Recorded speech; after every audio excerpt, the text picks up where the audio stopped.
We broke into an abandoned mental hospital in Sweden to film a scary YouTube video, but what started as a fun adventure almost landed us in jail.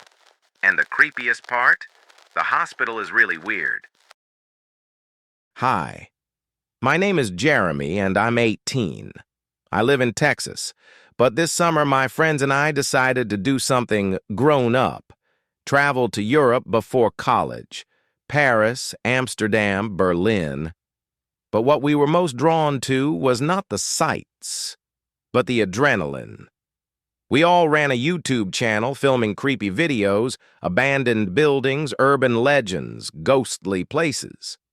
One day, Marcus, our researcher, came across a forum where people were discussing Säter Mental Hospital, a former mental hospital in Sweden, closed since the early 80s. They wrote that it was as if frozen in time. Everything in the wards was still in place, including the patient's personal belongings. And of course, there were stories. Someone heard voices. Someone saw a figure in a white coat. Someone just disappeared. There are 4 of us. We bought cheap tickets on a low-cost airline, took a drone, a couple of GoPro cameras, flashlights, batteries, and even an EMF detector for added effect. The plan was simple. Go in at night, film a couple of creepy screamers, pranks, edit, and hype. We got to Säter late in the evening. The weather was suitable, cloudy, a little drizzle. The hospital towered on a hill, dark, with broken windows, peeling walls, and thick trees along the perimeter. We found the entrance through a basement window smashed to shreds. Inside, complete silence. Not just the absence of sounds, absolute deafness. Even our whisper seemed too loud. The air was saturated with the smell of mold and something hospital, metallic.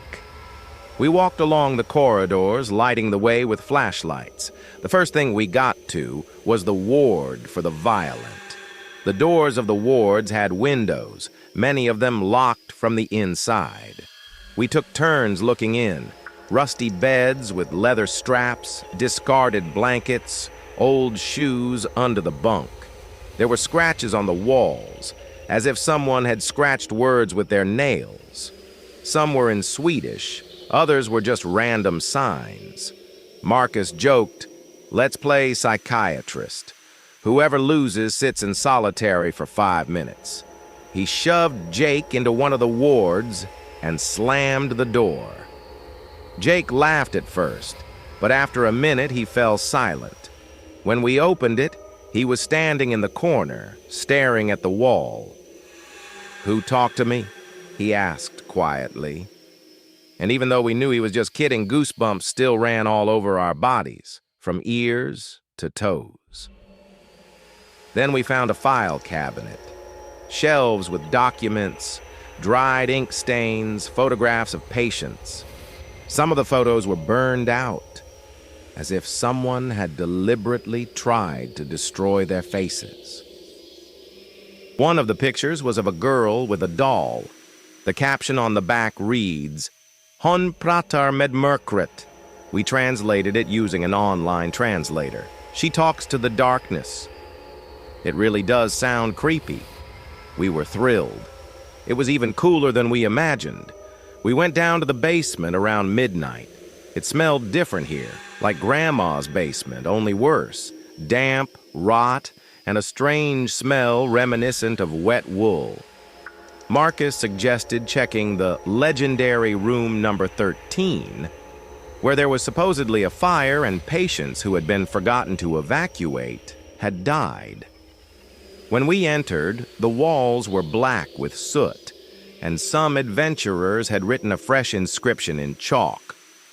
"They're still here, very atmospheric." At that moment, Logan decided to catch us. He started screaming hysterically from the next room, pretending to be a patient. We jumped. Marcus dropped the camera. "You're an idiot," I breathed out. "We almost..." Click.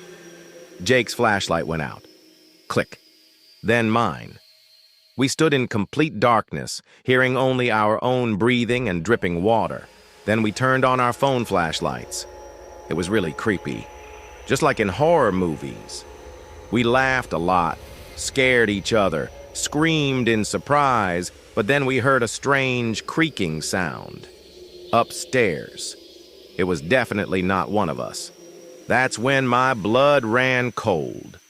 We looked at each other. The rustling and footsteps continued upstairs. We thought it was some homeless people, but to be honest, it didn't make us any less scared. We slowly climbed up, holding each other. I swear, at that moment it seemed like my heart was going to jump out of my chest. As soon as we opened the door upstairs, a very strong light was shown in our faces, literally headlights. We were screaming and trying to peer through the light at the same time. A few seconds later, we saw the police. They were shouting in Swedish, then in English. "Get down on the ground! You are in a private security area! Show me your documents!" It turned out that one of the locals saw the light in the windows and called the police. And the building officially belongs to the state and is guarded. Entry is prohibited without permission from the municipality and health administration. They put us in a minibus. The cameras were confiscated. One of the officers said that such cases usually end in a fine and deportation, but if there is destruction, they can also be prosecuted under a criminal article. At some point, it seemed to me that we could not get out of it.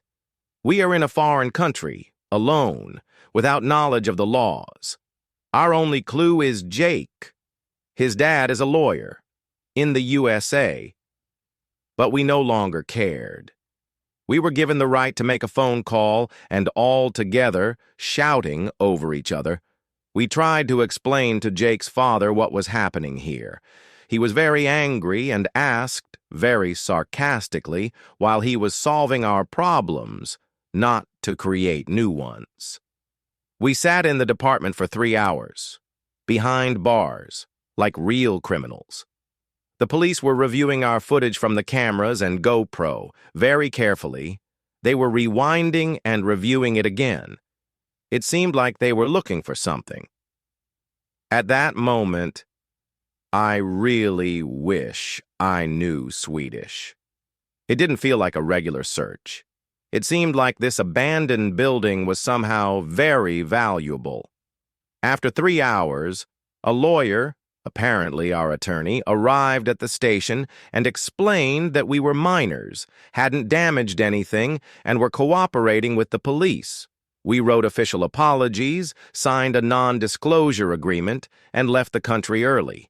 The cameras were returned to us, but the video from the basement was deleted. Only fragments from the first floor remained, without sound, with black holes. The whole day was very tense and nervous. Maybe I'm exaggerating a lot, but I definitely heard the officer say to me, "Don't play with this. This hospital is dangerous. Buy its residents," when he handed over the equipment. His English wasn't perfect, but I heard it with my own ears. What does that mean? How do I understand it? Residents in an abandoned hospital? We uploaded a video with an apology and a story about our experience. It got 2.7 million views. But to this day, when I remember that trip, goosebumps run through my body and many questions pop up in my head. What exactly are they guarding so carefully there?